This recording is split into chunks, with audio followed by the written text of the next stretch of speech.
Again, my name is Katherine Haskins. I'm the founder of the Bridge Club. It is my incredible honor to invite you all here tonight. First and foremost, I want to thank our sponsors. They are, as I have said last year and will continue to say every year, the drink and the food in your hand is a result of these three amazing organizations. I do really want to make sure it's not just a name mention.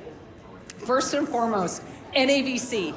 I adore you. You are the reason we are able to do this every year. You modify your schedule so that we can do it. So can we give a round of applause to NAVC? I know IDEX is around here. I know that they were having, oh, awesome, right in front of me. IDEX has been a partner of ours for a very long time and has moved with us globally. So thank you to IDEX. Can everyone give IDEX a round of applause? And it is my great honor to have an ongoing partner with Blue Buffalo. They have supported us in everything that we're doing. I am so grateful. They make room in their budget for us. So please, can everyone give a huge round of applause to Blue Buffalo. Now, some of you came in, you saw two logos. You may have seen them on your tables of two companies you haven't heard of. It is my proud honor to announce, oh, I'm gonna get emotional again. No, I'm not. Stick with Us. Vet is now live. Read all about it on the website. It is live right now. And then there's Connects, which is going to be a big announcement at WVC. You can read up on it early. But it is all of these entities combined that are just like, as I put in our memo to you all, flamingos. Flamingos are all about transforming their color and what they do for nature. What you do in this profession is exactly that. And that's what the Bridge Club tries hard to elevate and bring forward for everyone else. So I really want to make sure that that's really clear. So before we finish and get on to the big show, I want to make sure that Dr. Alex Miller with Blue Buffalo comes up and starts with our toast. Hello, everyone. How you doing? So it is my absolute honor to be up here again. We were here last year, and Blue Buffalo has been a proud sponsor of the Bridge Club and the Icon Award in particular for the last few years. I was told that we'd be cutting off the bar during this portion of the event, which means I will speak quickly so that everybody here doesn't hate me. When we think about Blue and what our goals are, one of them obviously is human welfare, and this idea that every cat, every dog, and every animal out there deserves the opportunity for a good life. I have one cat, I'm down to one cat in my house, and I adopted her from a forest fire in California from 2017. And she was one of a litter of 8, and not all the other litter mates made it. And I think about Penny a lot because she likes to sit on my computer and sit on my face, but apart from that, because she got lucky, and that's amazing for her.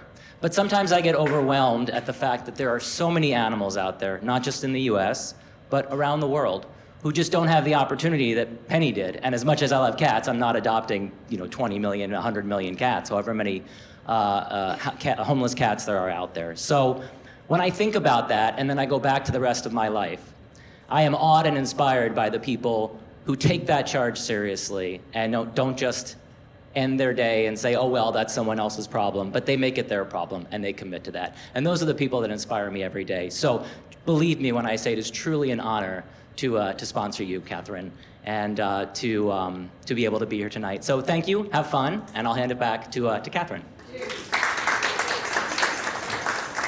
So every year you know that we change the Icon Award. We are fortunate tonight to have two icons that were previously honored. We have Dr. Ruby Perry, who is up here in the front. If we can get Dr. Perry. We also have Kara Burns over here, who has led an amazing legacy for veterinary technicians, so please can we honor her as well. So Katherine joins an illustrious group of over 12 individuals who've been honored by the Bridge Club over time. But as I said, we changed the category, and this year it was really important to us to make sure that we honored someone who's crossed borders to elevate veterinary medicine. So it is my extreme honor to have Cheryl Good introduce exactly who Dr. Katherine Polak is. Thank you. Hello, everyone. And I better not knock the amazing thing over on there. So it is truly my honor to be able to introduce our icon this year, the 2025 icon, Dr. Katherine Polak. And I am going to read this because there's a lot going on with what she's all about. So Dr. Polak is an Iowa State University veterinary graduate and is double boarded in shelter medicine and preventive medicine. She completed both an internship at Colorado State University and residency at the University of University of Florida. Oh my God, and that's not even my school.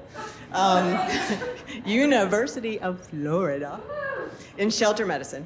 She has worked tirelessly for many years improving animal welfare all around the world. Some of her past achievements include launching Bangkok, Thailand's dog population management program, which has reduced street dog populations by 54% over a period of 6 years and has sterilized 500,000 dogs to date.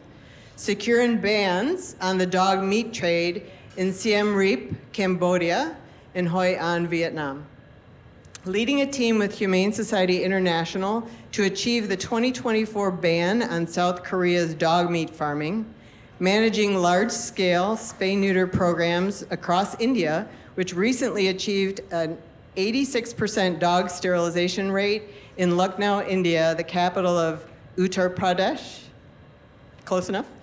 Establishing groundbreaking access to veterinary care models in Romania, South Africa, Chile, and Mexico. She continues to teach students and veterinary professions through an online international shelter medicine course at the University of Florida. Wait, I have more.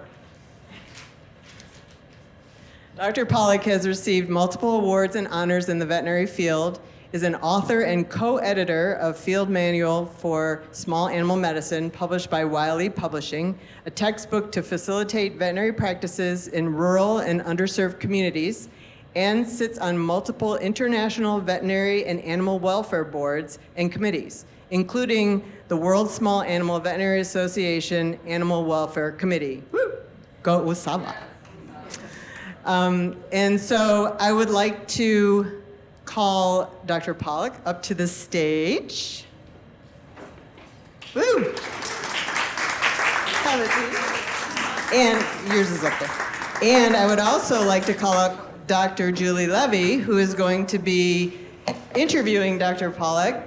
And Dr. Levy is the director of shelter medicine at the University of Florida, and she is going to be interviewing, and we are going to learn all about Dr. Polak, more than what I just said. So, Great. Have at it. Thank you so much. And I want to first say how I met Dr. Polak. She applied for a residency program in shelter medicine at the University of Florida 15 years ago. And when we saw her application, I called her mentor, Dr. Mike Lappin, and I said, please tell this woman to rank us number one, because we really want her. She's got everything that we can see as a promising shelter medicine practitioner.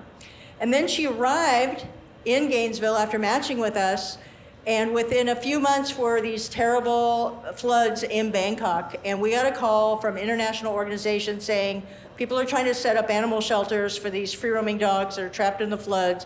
There's distemper everywhere. Can you please send a team to help us do this? And we didn't have a team to send, but we could send Katherine, our new resident, who had had no training with us yet, and who did not speak Thai, all by herself to Thailand, and she was amazingly successful. She is a person who other people want to follow and join. She's got a just amazing, engaging personality and generates confidence in her that people want to be part of. And that began her international career during her residency. I don't even know how many countries you went to, but it was all over Europe and all over South America and Asia for sure, and that's where she spent most of her career. So it's been a privilege. I always said, we just need to get out of her way. She's going to do amazing work, and she certainly has exceeded everybody's expectations for impact for animal welfare. So it is my pleasure now to interview Katherine, who's now got over 10 years out in profession in the field all over the world. So to start with, what inspired you to pursue a career in veterinary medicine? Yeah, thanks, Julie. I think, like all veterinarians, we're driven by a desire to help animals, right? And I think growing up, you think, well, I'm going to become a veterinarian. Like, that's what makes sense, to help animals. And I think quickly during my veterinary journey in veterinary school, quickly realized that there were some real systemic issues facing animal welfare that were outside the confines of a traditional clinic setting. And so, particularly shelter euthanasia, and there's the fact that so many millions of animals were being killed at shelters each and every year. It was pretty shocking to me, I think, as a veterinary student, and that really set me off a trajectory of wanting to help underserved animals and underserved communities. And so I quickly wanted to do a shelter medicine internship and then a shelter medicine residency, and then seeing the realities outside the US and realizing, wow, like actually in the US, I thought things were bad for cats and dogs in many situations, but wow, it's even worse, and just the lack of resources. And so that really, I think, set me on my journey, towards international shelter medicine. And we're so lucky that you did, and so are all the animals in all of those countries that you've changed for the better. What challenges have you faced, and how have you overcome them? I think working in a global context is challenging in and of itself.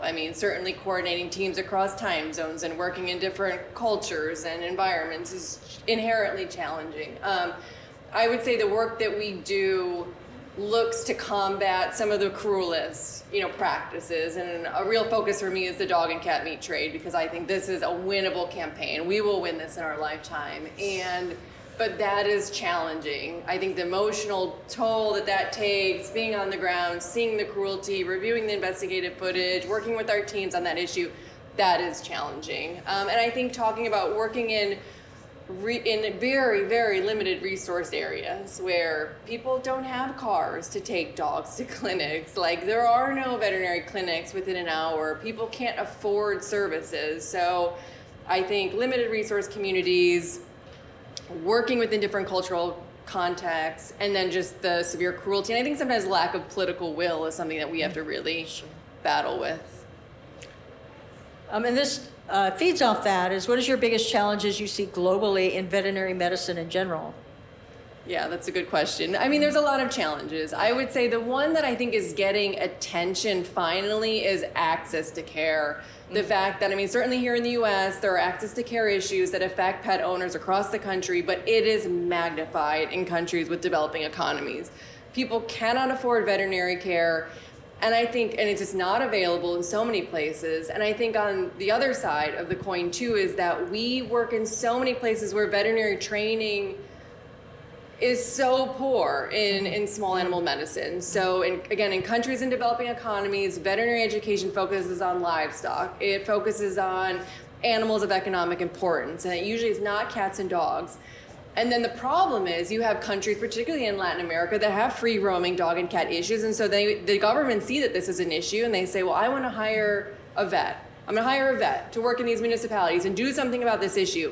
Well, these vets have no training in spay and neuter. They certainly don't have training in humane surgery, right? And so I think we're trying to run programs in areas where there's very limited resources, and then the veterinarians that are available don't have the training. And so often it feels like NGOs are the ones that are trying to address this gross deficiency. We work a lot of programs in Vietnam. This is a good example. We have had some clinics that will say, you want to get your dog spayed or neutered, 50-50 it will survive the surgery. Wow. 50% mortality rate. We see veterinarians that are still removing kidneys, instead of ovaries. And I think, so this is it's a real challenge, and I'm always reminded to it at events like this or conferences like this, where we are achieving so much in veterinary medicine. We are getting so technically advanced, but yet in so much of the world, like putting on gloves sterilely is something that, it just isn't taught or is in general practice. So I think, access to care,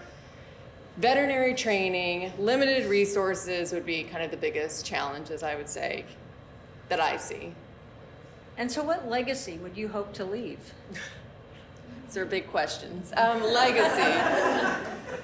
I think, a legacy of systemic change, I would say. So veterinary medicine is a component of that, right? But governments recognizing how animal welfare public health, those are linked, right? So I think the way that we think about managing animals, that link between community health and dog health, so many places that I work, again, India is a great example where there is such close interaction between dogs and people, right? Rabies is a big issue. Dog bites are an issue. So getting governments to think about the way that we manage dogs, that affects human health. And I would say the dog and cat meat trade, again, that will end. I would like that to be a legacy for sure. We're seeing such progress. South Korea, landmark ban, 2024, incredible. A country that farms 1 million dogs every year. We are seeing China stepping up to stop these dog meat trucks. The Chinese government recognizes that this is a threat to our, our morality. Yeah, and we're seeing change in Indonesia right now. We have 3 bills that have been submitted to the Indonesian government for the first animal welfare law and a dog meat ban. We hope to get that shortlisted so it doesn't drag out for another 3 to 5 years. But these are all things that are in progress from a policy perspective. So. Yeah, so those are a few things I hope to leave behind. And veterinary training. That would be amazing. Yeah, you're still a youngster. You got lots of time to I get don't this know done. about that. I'm ready for retirement, but yeah. You've worked hard for it. Yes. And then finally, what advice would you give to future generations about the global view of veterinary medicine? I would say, first and foremost, that veterinary medicine so far extends outside traditional clinic walls and hospital barriers. Like, veterinary medicine is global, it's interdisciplinary, and it's so highly impactful. And what I would say too is to think big, right? To stand up when things aren't right, when practices aren't right. We're talking about companion animals, but for livestock, for animals in research, call it out. We are their voice.